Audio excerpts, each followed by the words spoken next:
Hello everyone, welcome back to Coachify. आज हम discuss करने वाले हैं आपकी आने वाली एग्जाम DFCCIL की एग्जीक्यूटिव के पोस्ट के लिए 24 क्वेश्चंस जो कि होंगे जीके, एप्टीट्यूड एंड रीजनिंग के। आज का जो पार्ट होने वाला है वो पार्ट 5 होने वाला है और इसकी प्रीवियस अगर आपने वीडियोस नहीं देखे होंगे तो उसकी लिंक आपको डिस्क्रिप्शन बॉक्स में भी मिल जाएगी। साथ ही साथ चैनल पे प्लेलिस्ट बनाई हुई है, वहाँ पर जाकर भी आप देख सकते हो। उसके अलावा एक इंडियन रेलवे से रिलेटेड भी एक इम्पॉर्टेंट सेशन बनाया हुआ है, अगर वो भी आपने नहीं देखा होगा तो वो आप देख लीजिए, आपको प्लेलिस्ट में मिल जाएगा। तो आज के सेशन में हम लोग कुछ और भी इंपॉर्टेंट क्वेश्चंस को पढ़ेंगे, तो आपको सेशन को स्किप नहीं करना है, कंप्लीट एंड तक अच्छे से देखना होगा। तो स्टार्ट करते हैं सेशन को और देखते हैं हमारा सबसे पहला क्वेश्चन। तो आज का सबसे पहला क्वेश्चन होगा हमारा, world migratory bird day has been celebrated on which of the following day. Migratory bird day जो होता है वो कौन से दिन मनाया जाता है, ये पूछा जा रहा है। आंसर हो जाएगा आपका ऑप्शन सी, 8 मई को वर्ल्ड माइग्रेटरी बर्ड डे मनाया जाता है। इसका इस साल का जो थीम होगा वो है सीइंग फ्लाई सोर लाइक अ बर्ड, ये है थीम। तो थीम भी ध्यान में रखना है, साथ ही साथ जो डेट है वो भी ध्यान में रखनी है, that is 8 May. Option C correct answer हो जाएगा। नेक्स्ट क्वेश्चन है question number 2, who has won 2021 UEFA champion league final. UEFA का फुल फॉर्म क्या होता है? Union of European football association. Union of European football association, ये होता है फुल फॉर्म। तो क्या पूछा जा रहा है कि 2021 का UEFA का जो चैंपियन लीग फाइनल हुआ उसमें किसने जीत हासिल की है, किसने जीता है? आंसर हो जाएगा ऑप्शन बी, चेल्सी। चेल्सी ने जीता है UEFA 2021 का फाइनल का खिताब। नेक्स्ट क्वेश्चन है question number 3, who has been elected as a president of International Narcotics Control Board INCB। INCB full form क्या होता है? International Narcotics Control Board. इसकी प्रेसिडेंट कौन अपॉइंट हुए, ये पूछा जा रहा है। आंसर हो जाएगा option B, Jagjit Pavadia. Jagjit Pavadia appoint हुई है as a president of International Narcotics Control Board. Next question है question number 4, Who is the author of the book My Life in Full, Work, Family and Our Future? My Life in Full, Work, Family and Our Future की जो author है वो कौन है, ये पूछा जा रहा है। आंसर हो जाएगा ऑप्शन डी, इंदिरा नोई। इंदिरा नोई जो है वो ऑथर है My Life in Full, Work, Family and Our Future book की। ठीक है, नेक्स्ट क्वेश्चन है question number 5, in May 2021 PM Narendra Modi announced financial assistance of rupees 1000 crore for immediate relief activities in Gujarat after reviewing the situation caused by cyclone Taukte, which country has named this cyclone Taukte। इसे ताउते भी बोला जा रहा है और टॉकते भी कोई लोग प्रोनाउंस कर रहे हैं, तो अकॉर्डिंगली आप प्रोनाउंस कर सकते हो। हमें क्वेश्चन में ये पूछा जा रहा है कि नरेंद्र मोदी जी ने 1000 करोड़ का यहाँ पे रिलीफ जो फाइनेंशियल असिस्टेंस प्रोवाइड किया है। ये जो साइक्लोन आया इसका जो नाम जो पड़ा टॉकते, ये कौन से कंट्री ने इसका नाम दिया है? तो आंसर हो जाएगा हमारी नेबरिंग कंट्री जो है म्यांमार, उसने इसका नाम रखा। और ये जो टॉकते है इसका मीनिंग क्या होता है? गेको होता है। ये एक हाईली वोकल लिजार्ड के नाम पे इसका नाम रखा गया है। ठीक है, तो ऑप्शन सी इसका करेक्ट आंसर हो जाएगा। और आपको ये भी पूछा जा सकता है कि इसके लिए मोदी जी ने कितना जो फंड है वो प्रोवाइड किया, तो वो 1000 करोड़ रुपीस का फंड जो है वो प्रोवाइड किया गया। और ओवरऑल जो अमाउंट एस्टिमेट की गई है कि कितना हमें नुकसान हुआ गुजरात स्टेट में, तो ओवरऑल 3000 करोड़ रुपए का यहाँ पे नुकसान हुआ है। इसी के साथ आपको क्या ध्यान में रखना है, गुजरात की चीफ मिनिस्टर जो है वो है विजय रूपानी, गवर्नर है आचार्य देवव्रत। नेक्स्ट क्वेश्चन है question number 6, Periyar national park is situated in which of the following state.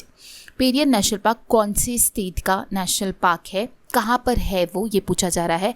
Answer जो हो जाएगा वो आपका बी हो जाएगा। अब अगर आपने अभी रिसेंटली जस्ट मैंने चैनल पे अपलोड किया है एक video, top 35 mostly ask national park, अगर आपने नहीं देखा होगा तो वो जाके देखिए। क्योंकि उसमें आपको टॉप 35 नेशनल पार्क्स मिलेंगे और वो सारे इंपॉर्टेंट है जो कि मोस्टली एग्ज़ाम में पूछे जाते हैं।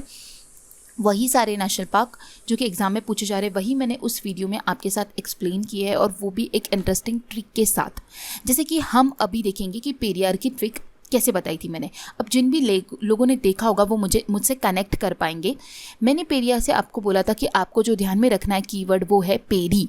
ठीक है। पेरी क्या होता है? एक पेरी पेरी मसाला। अब पेरी पेरी मसाला हमने किस पे डाल के खाया था? हमने करेले के ऊपर डाल के खाया था। और करेले से मैंने आपको क्या बोला था? केरला ध्यान में रखना है, ठीक है, कि करेले के ऊपर हमने पेरी पेरी मसाला डाल के खाया था, ठीक है। तो करेले से केरला जो है आपका आंसर हो जाएगा, और पेरियार नेशनल पार्क जो है वो केरला में है, ये आपको पता चल जाएगा। इसी के साथ जो कंप्लीट ट्रिक था वैसा था, रवि साइलेंट वैली में जाके करेले पे पेरी पेरी मसाला डालकर खाता है। अब रवि क्यों था? क्योंकि एराविक्युलम जो नेशनल पार्क है वो भी केरला में है, और वहाँ से जो कीवर्ड हमने उठाया था वो रवि था, ठीक है। Then silent valley national park जो है वो भी केरला में है, उसे हमने as a silent valley national park ही कंसिडर किया। तो रवि क्या कर रहा है? साइलेंट वैली नेशनल पार्क में जा रहा है और वहाँ पे जाकर करेले के ऊपर पेरी पेरी मसाला डालकर वो खा रहा है। करेला कैसा होता है? कड़वा होता है, और पेरी पेरी मसाला कैसा होता है? टैंजी होता है, थोड़ा स्पाइसी होता है, तो वो डाल के वो खा रहा है, ठीक है। तो इससे आपके 3 नेशनल पार्क जो केरला के हैं वो ऑटोमेटिकली याद हो जाता है। एक है एराविक्युलम, सेकेंड है silent valley national park, and third है आपका पेरियार नेशनल पार्क, ठीक है। आई होप आपको समझ आया होगा। और भी आपको अच्छे से समझना है तो आपको वो वीडियो जाकर देखना होगा, जिसमें आपके सारे ऑलमोस्ट इंडिया के जो भी top 35 mostly ask national parks हैं वो सारे आपके कवर अप हो जाएंगे, और बहुत इंटरेस्टिंग ट्रिक्स है, आपको डेफिनेटली वीडियो के एंड तक लर्न भी हो जाएंगे। क्यों? क्योंकि मैंने उसमें MCQ के साथ आपको कवर अप कराया हुआ है, और बार बार MCQ के फॉर्म में, मैच द पेयर के फॉर्म में बार बार वो ट्रिक्स को याद कराया हुआ है। अगर आप ये वीडियो देखोगे तो डेफिनेटली याद हो जाएगा, ठीक है। बढ़ते हैं आगे। नेक्स्ट क्वेश्चन है हमारा, the planet which has the highest surface temperature is. कौन सा प्लैनेट है हमारे सोलर सिस्टम का जिसका टेम्परेचर जो है वो सबसे ज़्यादा है? आंसर हो जाएगा आपका option D, Venus, that is शुक्र। शुक्र ग्रह जो है वो सबसे ज़्यादा, उसका जो सरफेस टेम्परेचर है वो सबसे ज़्यादा है, दैट इज़ 462 डिग्री सेल्सियस, ठीक है। 462 डिग्री सेल्सियस का उसका टेम्परेचर है, इसलिए वो सबसे ज़्यादा हॉटेस्ट प्लैनेट है। तो ऑप्शन डी क्या हो जाएगा? इसका करेक्ट आंसर हो जाएगा विनस। नेक्स्ट क्वेश्चन है हमारा question number 8, SIDBI stands for. तो सिडबी का फुल फॉर्म पूछा जा रहा है, आंसर हो जाएगा option B, small industries development bank of India.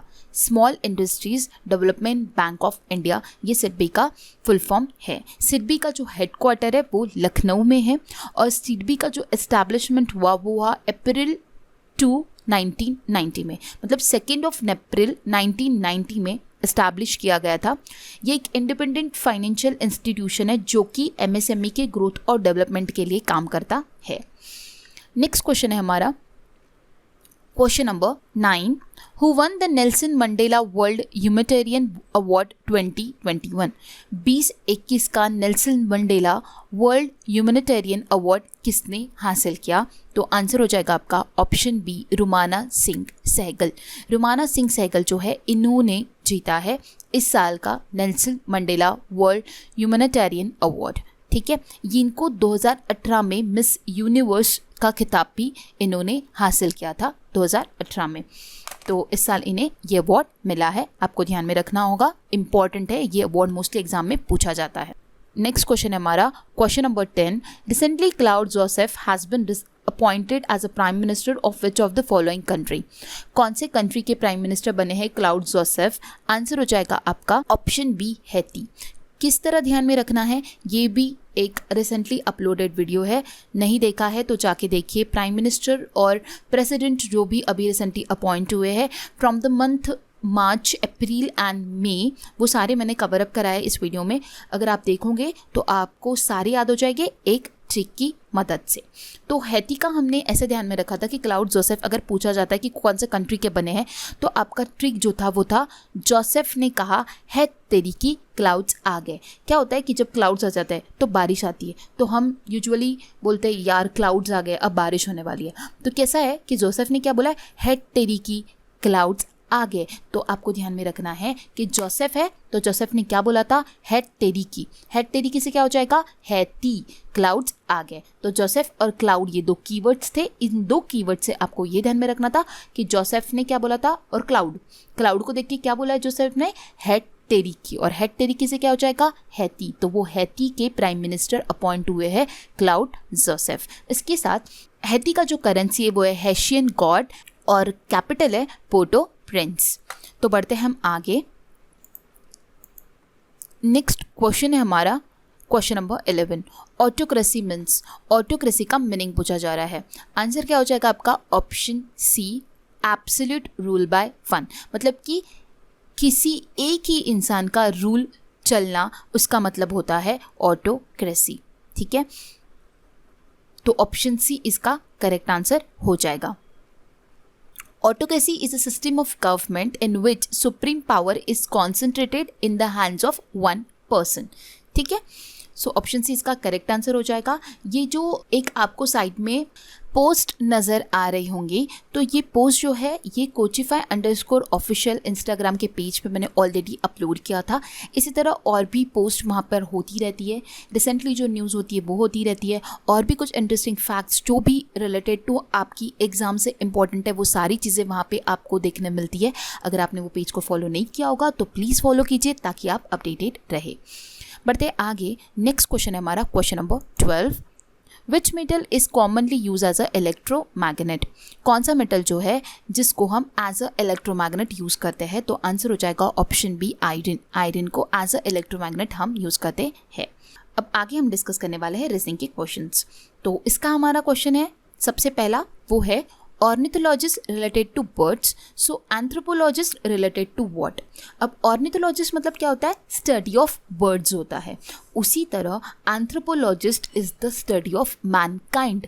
Option C इसका करेक्ट आंसर हो जाएगा। अगर आपको ये नहीं पता होगा तो आपको ये याद करना होगा कि anthropologist is the study of mankind. Option C इसका करेक्ट आंसर हो जाएगा। नेक्स्ट क्वेश्चन है, figure A and B are related in a particular way और a manner, establish the same relationship between C and D, choosing from 5 alternatives.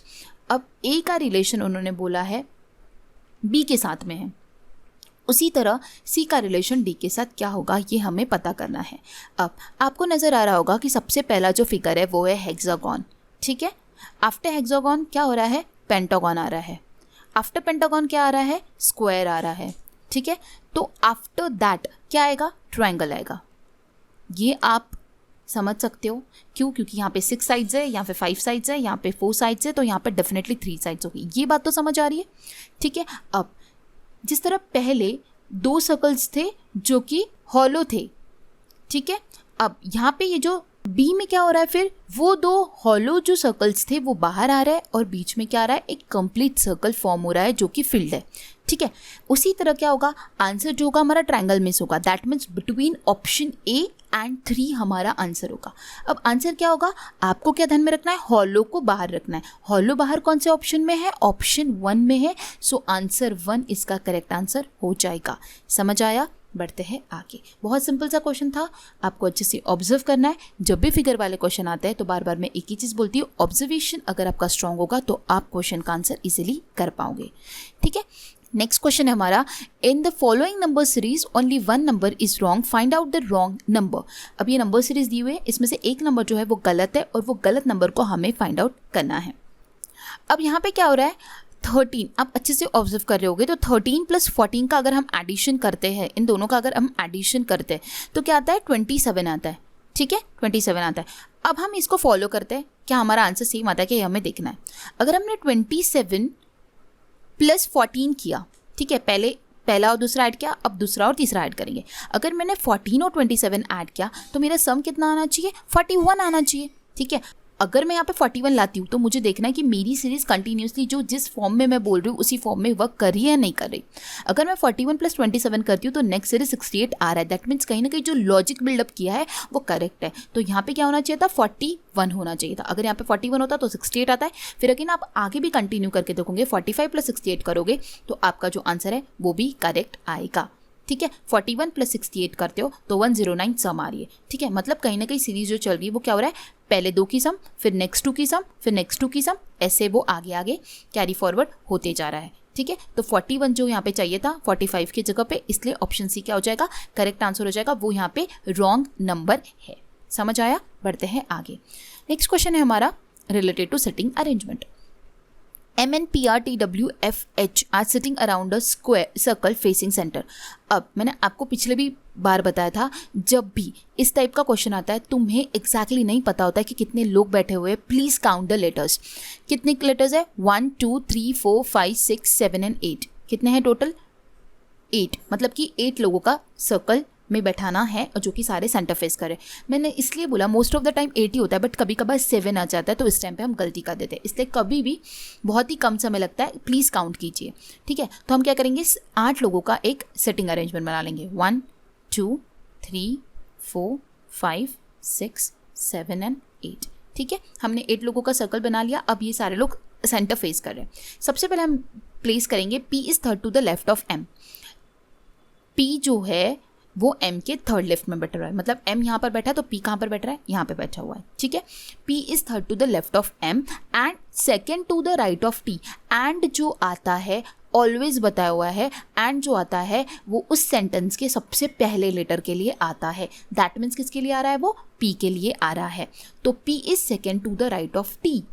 तो T कहाँ आ जाएगा? यहाँ पे T के सेकेंड राइट में P है। इतना समझ आया? Next, N is second to the right of P। P के सेकेंड राइट में कौन है? N है। दैट मीन्स N यहाँ पे आ जाएगा। R is second to the right of W। Who is second to the right of M। जब भी who आता है तो उसके इमीडिएट प्रीवियस वाले लेटर के लिए आता है, मतलब किसी के लिए आएगा? W के लिए आएगा। तो W क्या है? Second to the right of M है। तो सबसे पहले हम M के सेकेंड राइट में W को प्लेस कर देंगे, तो W यहाँ पे आ जाएगा।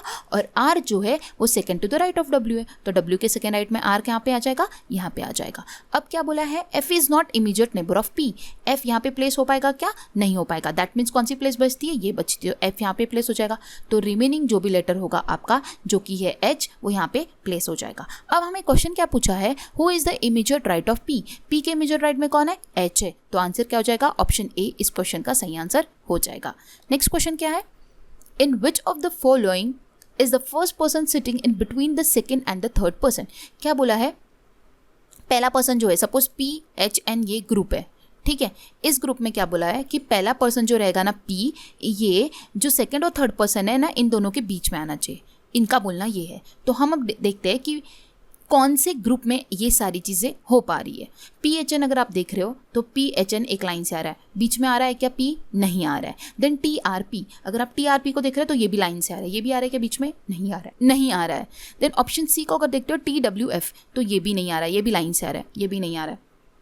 लास्ट ऑप्शन है NHM, देखो N बीच में आ गया H और M के। दैट मीन्स ऑप्शन D क्या हो जाएगा? करेक्ट आंसर हो जाएगा। समझ आया? बढ़ते हैं आगे। नेक्स्ट क्वेश्चन है हमारा इनइक्वालिटी से रिलेटेड, लेकिन कोडेड इनइक्वालिटी है, तो इसको कैसे सॉल्व करना देखते हैं। In the following information question the symbols @ copyright %, S and delta are used with the following meaning as illustrated below.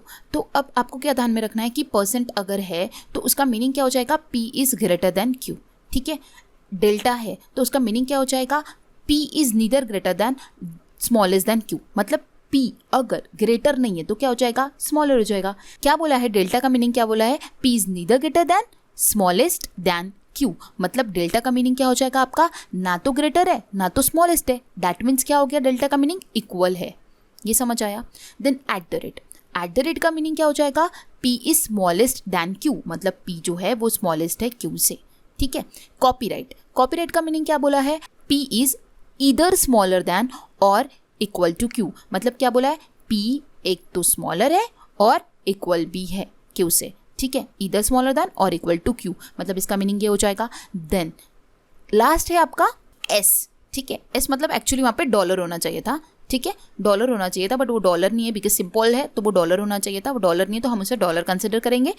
तो उसका मीनिंग क्या होता है कि P is either greater than और इक्वल टू Q, ठीक है। हमें जो चीज़ें दी थी वही चीज़ हमें कंसिडर करना है। ग्रेटर बोला तो ग्रेटर, स्मॉलर बोला तो smaller. Neither greater nor smaller का मीनिंग होता है इक्वल। ये बात ध्यान में रखो, ना तो बड़ा है ना तो छोटा है। दैट मीन्स क्या हो गया? वो इक्वल हो गया। और उसके बाद कॉपीराइट के लिए क्या बोला था? एक तो इधर है, एक तो स्मॉलेस्ट है और इक्वल भी है। और डॉलर के लिए क्या बोला था? ग्रेटर है और इक्वल है। तो हमने वो सारे सिंबल्स बिटवीन P और Q अप्लाई कर दी। अब हमको वो सारे सिंबल्स को हमारे स्टेटमेंट में अप्लाई करना होगा। अब हमारा स्टेटमेंट क्या है? MJRK, इस तरह हमें लिख लेना है MJRK। एम और जे के बीच में कौन सा सिंबल है, @ तो क्या हम ये अप्लाई कर देंगे। जे और आर के बीच में क्या है, कॉपीराइट, तो हम ये अप्लाई कर देंगे। जो सिंबल जिसके बीच में उसका साइन उसके साथ हम अप्लाई कर देंगे। और डेल्टा के लिए कौन सा सिंबल है, इक्वल। ठीक है, हमने अप्लाई कर दिया। अब हम आंसर को सॉल्व करेंगे। के और जे का पूछा जा रहा है। के और जे के बीच में अगर आंसर आएगा तो क्या आएगा, के इज ग्रेटर देन और इक्वल्स टू जे। ठीक है, और उसकी सिंबल के अंदर कौन सा दिया हुआ है, डेल्टा। डेल्टा का मीनिंग क्या होता है, इक्वल होता है। ठीक है, बट फिर से एक और बार के और जे पूछा जा रहा है। ठीक है, तो हम एकदम से गलत कभी नहीं बोल देना। फिर नेक्स्ट क्या बोला जाए, एक और स्टेटमेंट क्या है, के और जे। तो के और जे का रिलेशन अभी हमने निकाला जो कि है ग्रेटर देन और इक्वल। ठीक है, और यहाँ पे परसेंट दिया हुआ है। अब परसेंट का मीनिंग क्या होता है, ग्रेटर देन। अब मुझे बताइए, डेल्टा का मीनिंग इक्वल होता है और परसेंट का मीनिंग अगर होता है ग्रेटर देन, और दोनों भी बार सब्जेक्ट और प्रेडिकेट सेम है, के जे और के जे, तो दोनों मिला के हमारा जो आंसर है ग्रेटर देन और इक्वल वो आ जाएगा। मतलब इस क्वेश्चन का आंसर क्या हो जाएगा आपका, ऑप्शन सी, इधर कंक्लूजन 1 और 2 फॉलो। आई होप आपको समझ आएगा। जब भी दोनों कंक्लूजन के आपके सब्जेक्ट और प्रेडिकेट सेम आ जाते हैं तो आपको क्या करना है, उसे कंबाइन लेके उसका आंसर करना होगा। अभी यहाँ पे क्या था, एक बार डेल्टा था, मतलब कि एक बार इक्वल्स टू आ रहा था और एक बार क्या आ रहा था, ग्रेटर देन आ रहा था। बट हमें पता था के और जे का जो रिलेशन फॉर्म हो रहा है वो हो रहा है ग्रेटर देन और इक्वल। ठीक है, और जब हम इन दोनों को मिक्स कर देंगे, क्योंकि दोनों भी कंक्लूजन सेम ही है, के जे और के जे, तो दोनों के बीच में जो साइन हमें मिल रही है, एक बार इक्वल मिल रही है और एक बार ग्रेटर मिल रही है। दैट मीन्स दोनों मिला के क्या बन जा रहा है, ग्रेटर देन इक्वल। तो K is greater than equal to J, ये क्या हो जाएगा, करेक्ट हो जाएगा। और किससे आंसर मिला, दोनों को मिलाकर, मतलब इधर 1 और 2 ये दोनों मिला के हम इसका आंसर कर पा रहे हैं। मतलब अगर पहला लिया तो भी आंसर आ जाएगा और दूसरा लिया तो भी आंसर आ जाएगा। इधर 1 और 2 आर ट्रू, तो ऑप्शन सी इसका करेक्ट आंसर हो जाएगा। बढ़ते हैं आगे। नेक्स्ट क्वेश्चन है हमारा, following question has 4 alternatives among which one completes the following figure.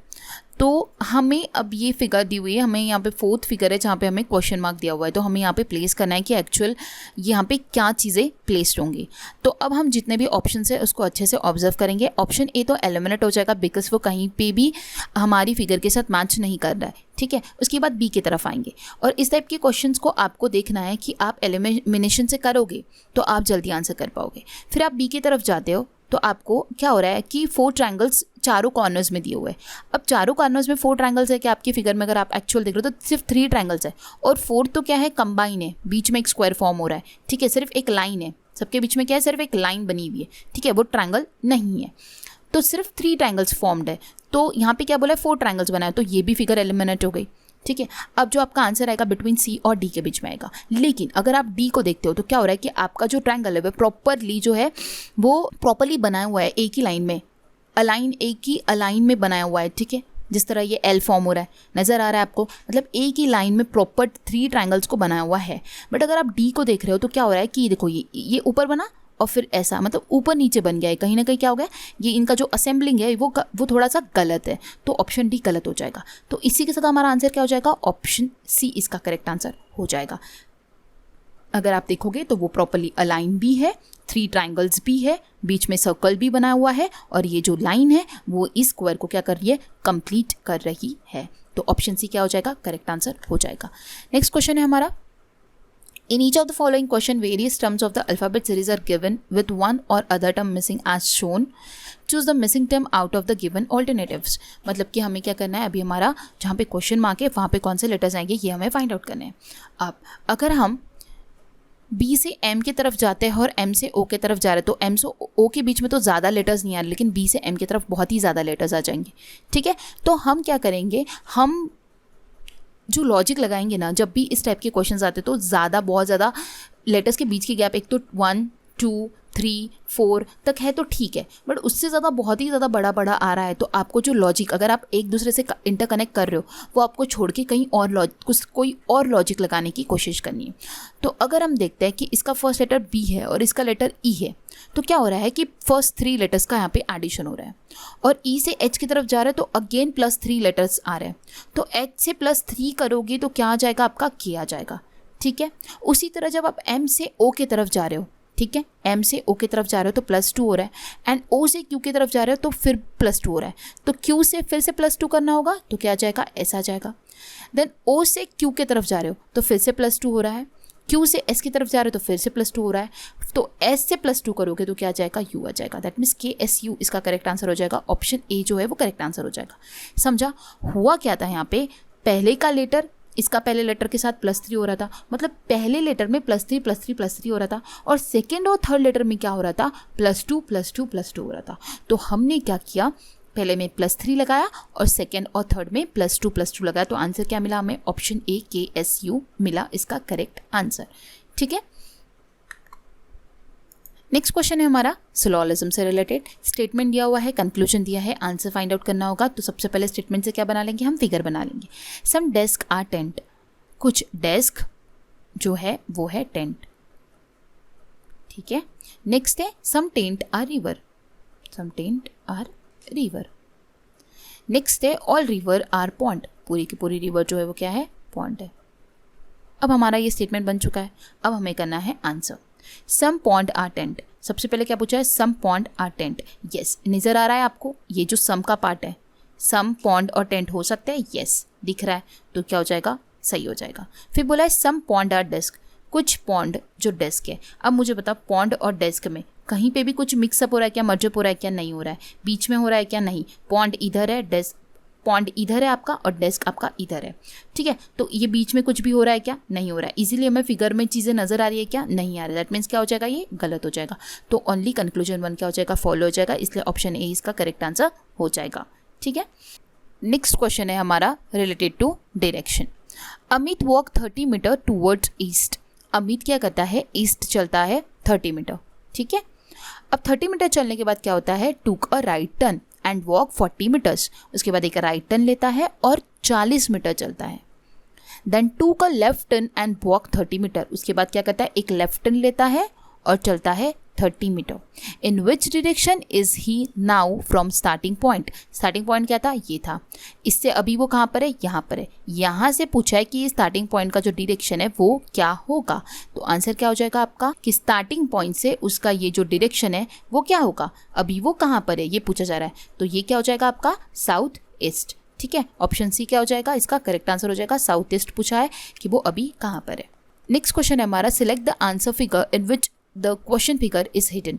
क्या करना है हमें, कि जो क्वेश्चन दिया हुआ है, ये होता है क्वेश्चन, इस टाइप के क्वेश्चन में क्या होता है, एक ये क्वेश्चन दिया हुआ है, मतलब कि ये एक फिगर बनाई हुई है, हमें बताना है कि हमारे ऑप्शंस जो है 4, इनमें से कौन से इसमें वो फिगर छिपी हुई है, ये बताना है।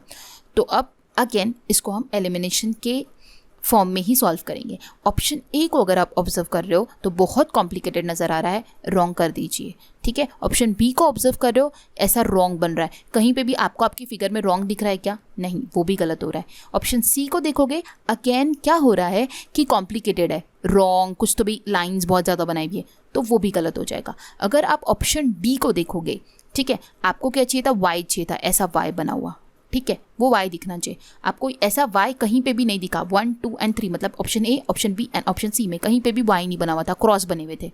सिर्फ ऑप्शन डी में आपको दिख रहा है कि y बना हुआ है, और ऊपर जो है वो दो जो ये से रेक्टेंगल्स बने हुए हैं, यहाँ पे एक रेक्टेंगल बना, यहाँ पे एक रेक्टेंगल बना, यस यहाँ पे भी रेक्टेंगल्स मिल गए और ये y भी मिल गया, बस हमें उतना ही चाहिए था। तो हमें ये डी में हिडन दिखा, तो हमारा आंसर क्या हो जाएगा, ऑप्शन डी इसका करेक्ट आंसर हो जाएगा।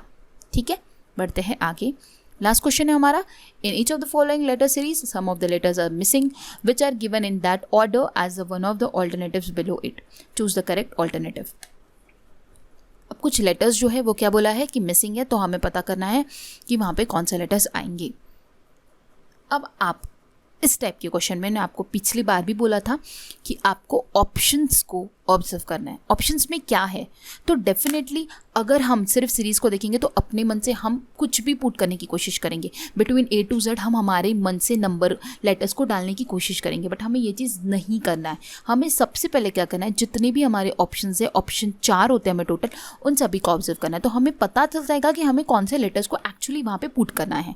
तो हमें पता चला कि A को करना है, M को करना है और N को करना है। ठीक है, इन 3 ही लेटर्स को हमें इसमें डालना होगा, तो हम उतना ही सोचेंगे कि हम अब किस तरह इसको इसमें डालें। तो सबसे पहले अगर आप अच्छे से देख रहे होगे तो क्या हो रहा है, M आ रहा है, फिर डैश आ रहा है, फिर N आ रहा है, फिर M आ रहा है, फिर डैश आ रही है, फिर N आ रहा है। ठीक है। तो क्या हो रहा है कि m के बाद अगर मैं a को डालूँ, सपोज सबसे पहले तो सभी ऑप्शन में a ही है तो मुझे a ही डालना होगा, तो मैंने a डाला, फिर आया तो क्या हुआ MAN इतना बना, मतलब मैन बना। फिर उसके बाद फिर m और n है, फिर से गैप बीच की आ रही, तो फिर से अगर मैं a अप्लाई करती हूँ, ठीक है, फिर से अगर मैं a अप्लाई करती हूँ तो मैंने a डाल दिया, फिर से मैन बन गया, ठीक है, मैन बन गया। फिर मुझे क्या डालना होगा, m डालना होगा, फिर से मैन बन गया, ठीक है। मतलब हो क्या रहा है, ये continuously man man man man बन रहा है।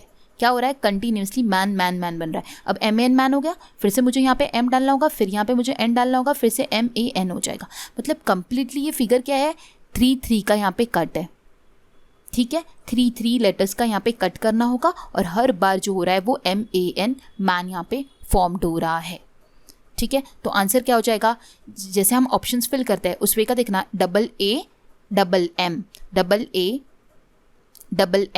और NN किस में आ रहा है, ऑप्शन सी में आ रहा है। तो आंसर क्या हो जाएगा, ऑप्शन सी इस क्वेश्चन का सही आंसर हो जाएगा, ठीक है। इस टाइप के क्वेश्चन आता है तो अप्रोच क्या होना चाहिए ये मैं बताना चाहती हूँ। क्वेश्चन तो सेम नहीं आएगा, आपको इस टाइप का क्वेश्चन आ सकता है, पिछली बार भी आया था।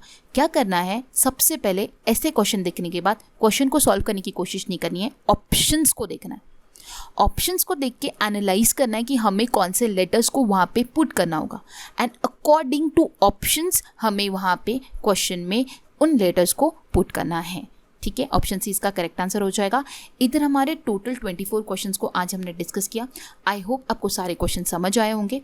अगर समझ आए होंगे तो आपको वीडियो को लाइक करना है, अपने ज़्यादा से ज़्यादा फ्रेंड्स के साथ शेयर करना है, चैनल को सब्सक्राइब करना नहीं भूलना है, साथ ही साथ बेल आइकन को प्रेस करें ताकि जब भी नेक्स्ट वीडियो है उसकी नोटिफिकेशन आपको सबसे पहले मिले।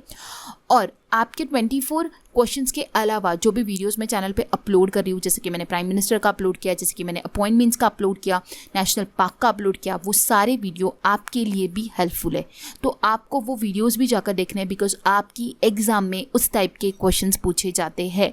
तो आपको वो वीडियो को देखना है अच्छे से, उसकी जितनी भी इंफॉर्मेशन है वो सारी याद करनी है, क्योंकि अगर क्वेश्चंस उसमें से आ गया तो आपको मार्क्स मिल जाएंगे। तो उन वीडियोस को प्लीज़ इग्नोर ना करें, वो भी वीडियोस देखें। आप वीडियोस जो भी चैनल पे अपलोड की जाती है वो सारी एग्ज़ाम को देख के, जो भी एग्ज़ाम आ रही है, कौन से टॉपिक्स इंपॉर्टेंट है उसी के बेसिस पे की जाती है। तो ऐसा ना समझिए कि ये हमारी एग्ज़ाम का नाम थंबनेल में नहीं है, दैट मीन्स ये हमारे लिए इम्पॉर्टेंट नहीं है, ठीक है। वो आपके लिए इम्पॉर्टेंट है, आपको देखना होगा, ठीक है।